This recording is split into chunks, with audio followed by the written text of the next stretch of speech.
Hi, today we will explain the storyline of a film called Phenomenon which was released back in 1996. So sit back and let's just start the story. At the beginning of this film there featured a man named George. George lived with his dog and he also had a small garden around his house, but his garden was often damaged by rabbits and until now George didn't know how to deal with the rabbit. At the same time, George's friend named Nate came to deliver solar panels and some equipment as a birthday present for him. You bringing a date tonight? No. After that George went to work. It turned out that George was a mechanic in a workshop. The owner of the workshop was a man of Spanish nationality, so that when they communicated sometimes George had to open a Spanish dictionary so that he could speak to him. ¿Qué dijo? ¿Qué dijo? Not long after, a woman named Lace delivered a chair to the place. Lace was a single-parent woman who had 2 children. She used to leave her homemade chair there for sale. George actually liked Lace, but Lace does not show his love for George. George also invited Lace to his birthday later in the evening, but Lace said that he couldn't come. You think you could come to the party? No, I don't like to leave my kid. In the evening, George threw a birthday party at a bar. George invited all his friends to come to the party, one of which was Dr. Brunder. He gave a gift of a chessboard to George. When the party was about to end, one by one George's friends went home, but several other friends were still at the bar. One of his friends named Tito said goodbye to George outside because he would be home soon. After Tito left, suddenly George saw several lights in the sky heading towards him. One of these lights surprised George and made him fall. A few moments later George regained consciousness and immediately returned to the bar. Then he also told the incident to his friends while playing chess with Dr. Brunder, but none of his friends believed George's words. They were even surprised because George could beat Dr. Brunder playing chess easily. At home George couldn't sleep. He wanted to keep reading and solve the problems that were on his mind. Then he also found the answer why all this time his plants were always damaged by rabbits. It turned out that the rabbit was in the garden and hid all day. George immediately opened his garden door so the rabbit could get out of his garden. The next day when he worked, George could speak Spanish so fluently that it made his boss and co-workers surprised. Even George's Spanish ability was better than his own boss. Atiende, señor. Estoy ocupado con algo. At the same time, while repairing the car, George tried to reach for a tool, but unexpectedly it was moving towards him. George's days were now changing. He often spent time reading books. He could also install his own solar panels and do some experiments on his garden. In the next game of chess, George could again beat Dr. Brunder. This made people around him look strangely at him. Nate, George's friend, was also confused with George, who now spoke faster and knew everything.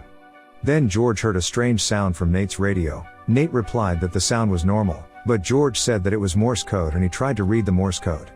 Come on, Morse code's going too fast, you'd pick that up. Don't know what. After that George returned to his house and read some books. This is where George began to realize there was something strange in him. He was able to open the book without having to touch it. This made him confused and surprised by what had just happened. The next day George went to see Dr. Brunder to ask about it, but Dr. Brunder said there was nothing wrong with him. But after George moved the doctor's pen, Dr. Brunder was surprised and said that George had telekinesis ability. The next day after coming home from work, George saw Lace's 2 children who were playing in the fields. He offered a lift to the 2 children. Not long after, George stopped at the flower field to pick some wild flowers. The 2 children also finally went down to help George. After that they continued their journey until they arrived at Lace's house. It turned out that the flowers he picked were given to Lace. Lace, who were happy with the flowers, finally took George for a walk. While walking, George said that he could hear sounds from the trees.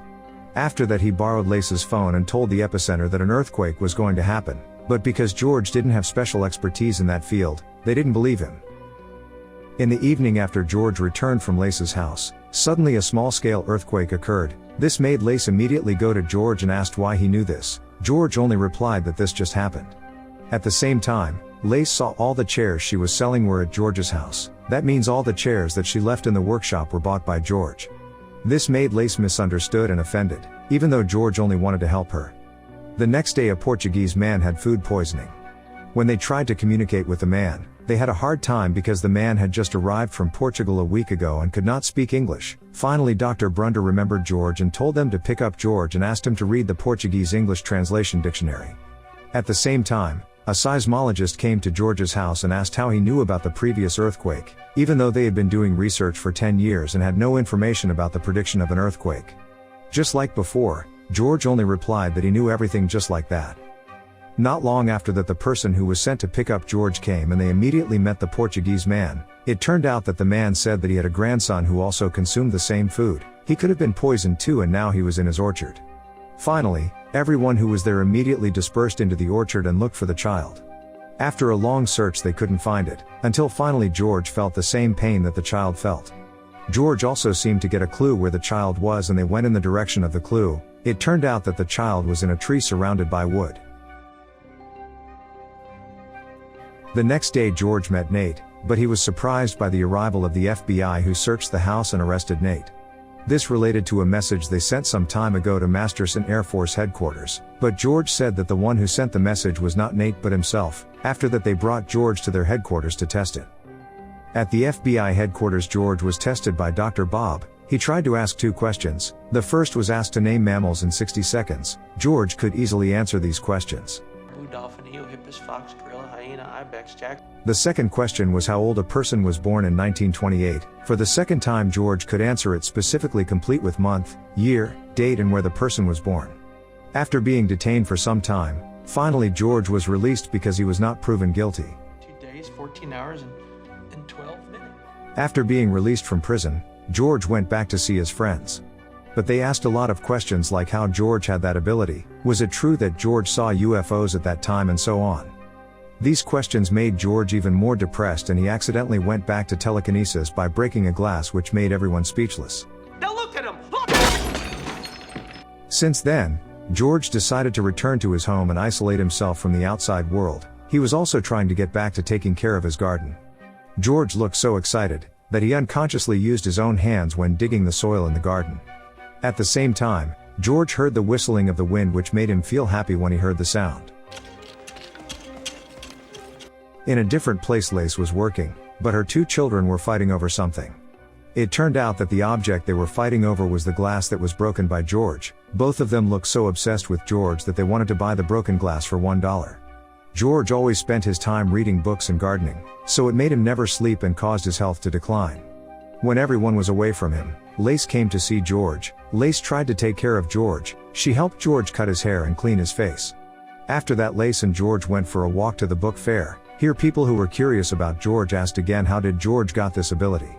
The longer the questions he got, the more and more. There was even a man who forced George to heal his son, until George fell and fainted. When looking up, George again saw the light he saw some time ago. This also made George unconscious and had to be rushed to the hospital. After George woke up, the doctor went to see him and said at this time on George's head there was a tumor. This is what caused the dysfunction or strangeness that happened to George. The tumor resulted in the expansion of brain function, and this tumor also caused the dizziness and light illusions that George experienced recently. The doctor said George's life would only last 24 hours. Hearing this, everyone who was there felt very sad. Nate offered to help George, but George joked and asked Nate to take care of his garden. At that time, Lace, who also started to like George, looked sad when she found out that George was not long for this earth. The next day, a doctor asked him for permission to perform surgery on George's brain for the sake of science, but George refused and said that he wanted to die normally, because he felt there was nothing special in his brain, it was just a normal brain. What you're saying is that I have something to teach. After that, a female officer came to give medicine to George. George pretended to take the drug. After the woman left, he took out the medicine again and mixed it with the porridge in front of him. Not long after, another officer came to check on his condition. George also offered the man porridge that had been mixed with sleeping pills. After the man was unconscious, George took his clothes and he could easily get out of the place. George gave some documents about agriculture to Nate. Then he also left some of his research documents for Dr. Brunder. After that, he said goodbye to Nate. In his last moments, George wanted to spend time with the people he loved. George went to Lace's house and met Lace's children. They knew that George was there just to spend the rest of his time. Finally, George and the 2 children Lace spent the whole day together. We can take it with us, forever. At night, George and Lace slept in the same bed, and not long after, George breathed his last, which made Lace very sad over the departure of George. The next day, Dr. Ringgold came to Lace's house to see George, but Lace said that George had died last night. She also gave some documents that George had not finished to the doctor. 1 year had passed. Now George's garden was taken care of by Nate and his wife. At that time, Nate and his wife brought the garden produce to the bar where they used to hang out. It turned out that that day was George's birthday. Even after his death, his friends still remembered and celebrated George's birthday. And the movie was over.